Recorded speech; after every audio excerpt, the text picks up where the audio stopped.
Hello my lovelies, it's Sandal from Substance Over Star and welcome to a new video. So I have a requested video for you today from one of my Instagram followers, Terry5863, who messaged me on Instagram.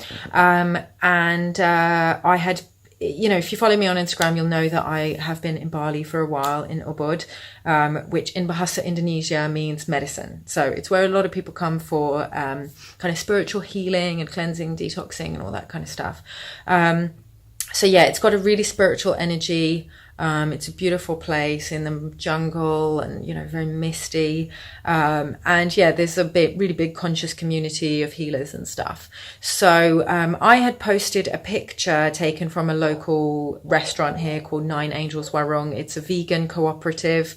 It's staffed by local Balinese volunteers who will cook the food, and you're encouraged to price up your meal yourself. They have no cash registers. It's all just very honest, and they have a little jar. You count how much food you've taken, and then you put money in the jar. You're also invited to give a little bit of extra if you like. Wash your own dishes afterwards. The whole place is decorated with completely found and recycled and upcycled objects. It's got a really cool vibe. If I have a little bit of time, I might actually go down there and film a little bit just to show you. So it's not one of these bougie places that's just aimed at rich Western foreigners, and owned by, foreigners like a lot of the places here in Bali are. It's kind of more sort of community run. But anyway, there was a little vase outside where they painted, I'll put a picture here. Where they painted a message saying, do more of what makes you happy. So I was just like, oh, what a great message for today. I'm going to post that and put it on my Insta stories. And then Terry messaged me, and I assume Terry is a she. I mean, your profile's set to private, so I'm not sure. And she messaged me and she said, I'm starting to think this New Age movement is extremely self-indulgent. The only way to get closer to God is through service, not crystals, swimming pools, and New Age quotes. An NHS nurse working a 12-hour shift in a ghetto London hospital is probably closer to enlightenment than half the hippies in Bali. It's a nice lifestyle in the material sense, but I don't see it as any more spiritually meaningful than the rat race New Agers left behind. And I didn't get upset or anything about about the message that she sent, because I 100% agree with her. And so I messaged her back and I said, 100% agree. Service to others is key. The New Age movement was created by dark occultists to promote their service to self agenda. Service to self agenda is a polite way of saying Satanism, basically. Satan is not, some people, depending on your religion, believe that Satan is a real entity. I don't believe that Satan is a real entity. As far as my research and understanding has taught me, Satan, the ultimate deity that Satanists worship, is themselves. So Satan is actually an avatar for the self as God. Now, yeah, we are all expressions of God, because our God or source or oneness, allness, the divine matrix, whatever language you want to use, is omnipresent. So we are all expressions of God in that way. But on our own, each individual self is not God. So if your service is only to yourself, then it's, that's not God, because that's just one aspect of what God is. That's like a really, really tiny little node on the end of the fractals of that, encompass the entirety of life. So she actually messaged back and she goes, oh, thanks for explaining. I had no idea. That didn't even cross my mind. It's a shame it's yet another sphere that's been hijacked by them. Maybe you could do a YouTube video about it in the future. I think it would be informative. The thought just came to me because scrolling Insta accounts, I thought to myself, this isn't spiritual at all. So here is that YouTube video, and I 100% agree. So yes, you'll need to do some research into the New Age movement and how it was started, and definitely look into the work of Aleister Crowley. That would be one way to start. Just the whole idea of, free will and do what thou wilt, without without understanding the boundary conditions of natural universal law. So universal law is just the 7 hermetic principles. If you don't know what I'm talking about, you can follow me on Instagram. I've been doing a series of posts on the 7 hermetic principles and the boundary conditions of natural law and free will. I'll also do a separate YouTube video about it as well, because these are things that people seem to not be able to understand, even people who are, you know, starting to ask questions about the nature of reality. So many people are getting lost, and that is the exact agenda. So the New Age movement has been really, really instrumental in propagating lies and distortions, and a lot of people are literally getting lost down the garden path. So let me just take a look at the 4 pillars of Satanism, just so that we can see how many of these have propagated the New Age and, you know, spiritual communities, and how so many people get very, very confused about what true spirituality is. Okay, the first pillar, number 1, self-preservation is the highest aspiration, and there is no higher aspiration. So again, service to self. The second one, moral relativism. This is a huge one. I get into so many discussions and debates with people about this, particularly people in spiritual communities who believe that wrong and right are completely subjective, that they're just down to your personal belief systems of what is morality. That is not true. That's complete false. Wrong and right have actual meanings. Especially in the physical plane, where we live in a world of duality or polarity. Wrong and right definitely do exist. You know, this is taught in the Vedic traditions as ahimsa, do no harm. If you do harm, that is wrong. If you do no harm, that is right. But yeah, I can do a separate video on natural law and the difference between wrong and right, for some people who don't understand that to cause someone harm is wrong. Social Darwinism is the third pillar. Social Darwinism is basically where a ruling class have decided for themselves that for whatever reason they are superior, maybe morally, intellectually. They're certainly not morally superior, but intellectually superior, so they will direct the herd. So this is the thinking behind control systems and governments and things like that. And the final one is eugenics, deciding who lives and who dies. And there are many, many normal people who believe this shit, who basically believe that the world is overpopulated and that humans need culling. So people who believe this, I invite you to volunteer yourselves first.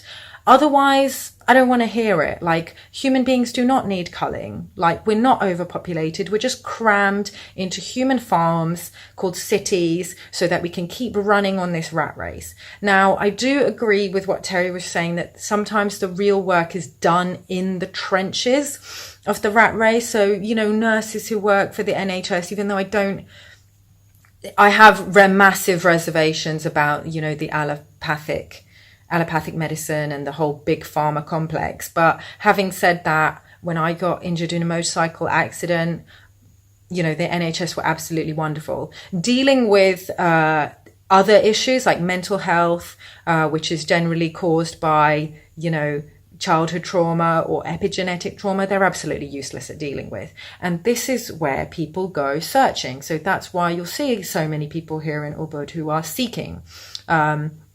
They're seeking healing because so many of us do carry trauma, because that is the nature of the human condition.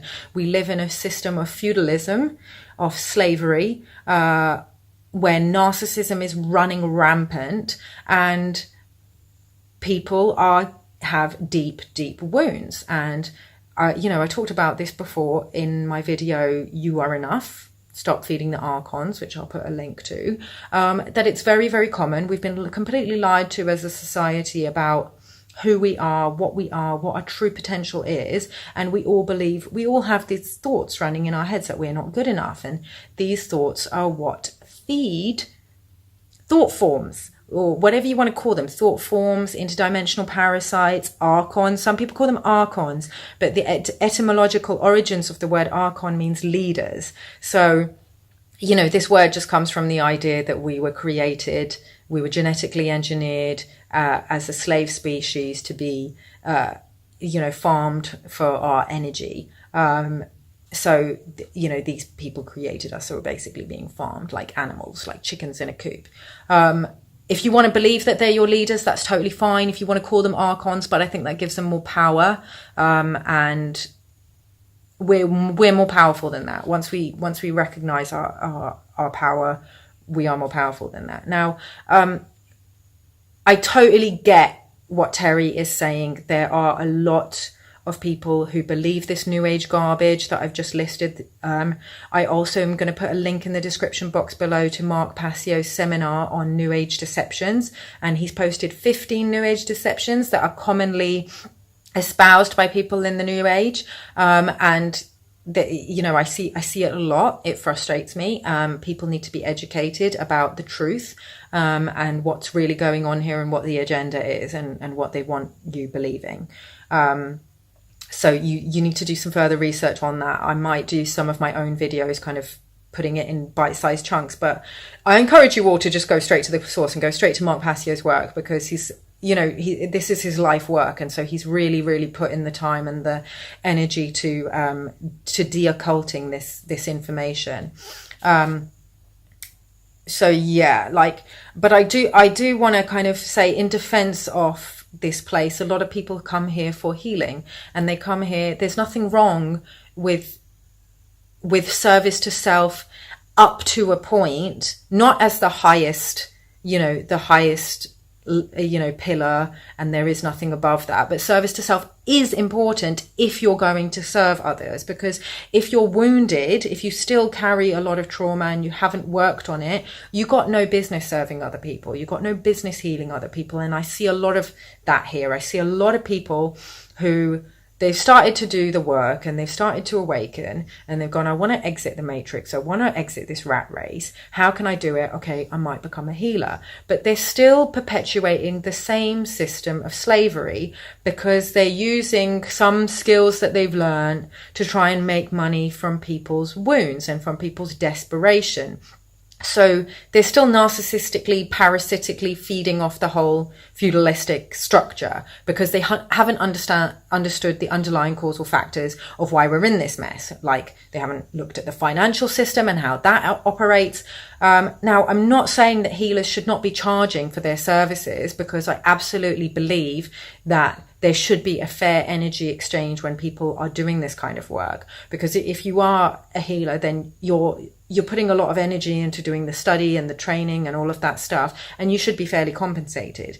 But healers need to also understand what's happening on a macrocosmic level, because as below, so above. So what's happening within the psyche of the human and the core wounds of the human reflects what's happening on a societal level. So if people are being fed on, like, say they've, you know, endured some kind of abuse in their life because, you know, they have a narcissistic parent or whatever, then that is microcosmic of what's happening on a more global scale, which is the system of slavery that we find ourselves in. So the way that people become abused in the workplace and things like that. I mean, I could go so deep with all of this stuff, but, you know, I assume that you kind of have a prior knowledge of what I'm talking about.